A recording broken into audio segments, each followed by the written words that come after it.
Păi zice, scaunul Valeriu.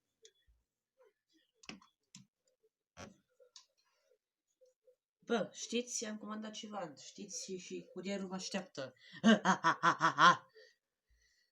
Vă glumeam, curierul nu vine. Băi, zice că pișcă. Bă, ăsta mă arde la tupeu. Bă, Europa, Roman.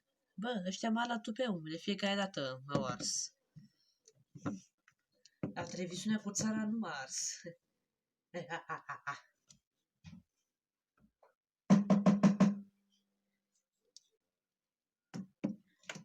Uitați, domnule, pachetul dumneavoastră. Ce e aici? Dar ce scrie pe el, mai exact? Că nu văd. Ce scrie pe el? Bă, scrie că pachetul ăsta este mare și varză. Bă, nu văd ce scrie aici, nu se scrie pe pachet. Pe pachet știu ce scrie, dar nu scrie aici, pe spate ce se scrie. Asta nu știu. Da? Uite, bă, nu vezi? Nu văd, dragă, nu văd. Nu văd, bă, eu sunt chior, nu văd. Ce pachet, domnule, ce faceți aici, An? Bă, eu sunt curierul. Acest domn a comandat un pachet. Uitați pachetul. Mamă, ce factură mare de plată. Băi, ce-i făcut cu banii? Ce factură? Băi, mi-ai cheltuit alți bani? Dar, eu n-am făcut nimic, să zic sincer. Pizda, mă, piba, băbi, paba. Pizda, mă, tiba, ban. Căcăcăi, vai. O să știți că banii ăștia sunt mărunți. Bă, dar nu văd ce scrie aici pe interior, nu văd. Asta nu văd. Iar restul am văzut ce scrie. Tot pachetul. Da, și unde scrie? Unde scrie că... Mamă, o haină. I-am cerut altceva, nu haină. Bă, să supă măta să-i spui că haina aia e jigoasă și împoțită. Bă, taci, bă, nebunule, taci. Că ești nebun. Asta ești. Ești nebun. Dar dacă ai cheltuit să-ți banii pe extras de rol, chiar te bat. Dar chiar așa. Bă, mami, uite, m-a mai rămas bani de... Niciun ban am. Deci de acum înainte nu mai ai nimic de acum înainte, fără să spun eu, da? Că mă supăr. Speedy. Sincer să spun, că am cheltuit doar un... Băi, ai cheltuit 100 de lei, ai cheltuit 1 miliard de lei, ai cheltuit. N-ai cheltuit doar un leu, ai cheltuit mai mult. Recunoaște. Și mai scot eu să plătesc altceva. Uite ce e. Mi-a mai rămas bani de la furnizor, mi-a mai rămas. Uite, poți să plătești cu banii de la furnizor, poți să plătești. Ceea ce ți-a mai rămas. Ei, banii ăștia au fost făcuți de miliarde, banii ăștia.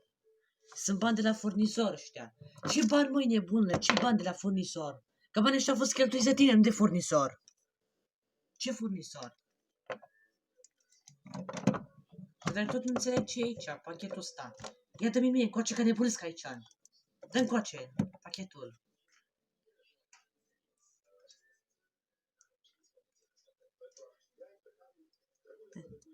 Ei, sună desfășuratul de curier, sun.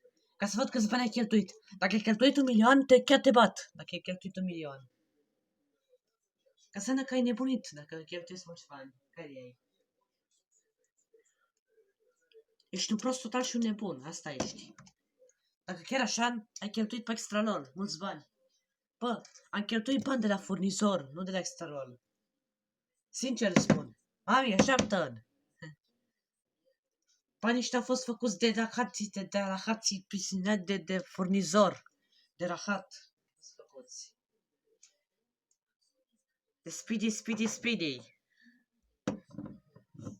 Du-te, bă, prostule, și du-te și fă ce vrei. Deci din clipa asta faci ce vrei. Dacă ai cheltuit 1 milion pe extralol. Cum să cheltuiești 1 miliard de lei pe extralol? Să că chiar nu te gândești. Dar dacă chiar ai cheltuit banii de pe extralol. Mamă, să știți că eu n-am cheltuit nimic. Da, alo, dispeceatul de curier, alo. Nu înțelege ce scrie pe pachetul ăsta. Scrie că RPSS, scrie, nu știu ce reprezintă asta. Că nici măcar nu știu. Este codul de livrare. Cod de livrare? Da. Dar eu nu înțeleg ce scrie aici. Cum adică scrie aici nimican? Trebuie să scrie ceva pe pachetul ăsta. Că eu tot nu înțeleg ce scrie aici. Uite, băi, omule, uite, pachetul ăsta este. Băi, uite. Voi chiar nu vedeți?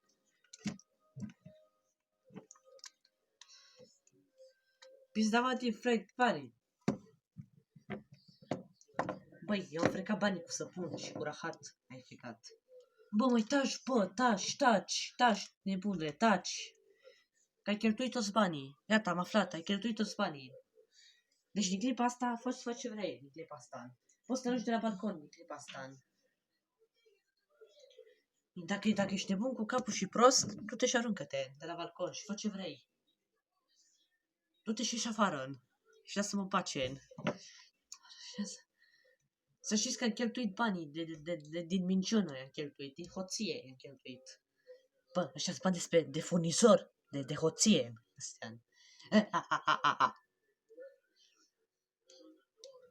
Bă, să știți că tata Pipi mă țin, nu zice că eu am cheltuit toți banii. Nu chiar toți banii, am cheltuit bani de la furnizor, sincer vă spun.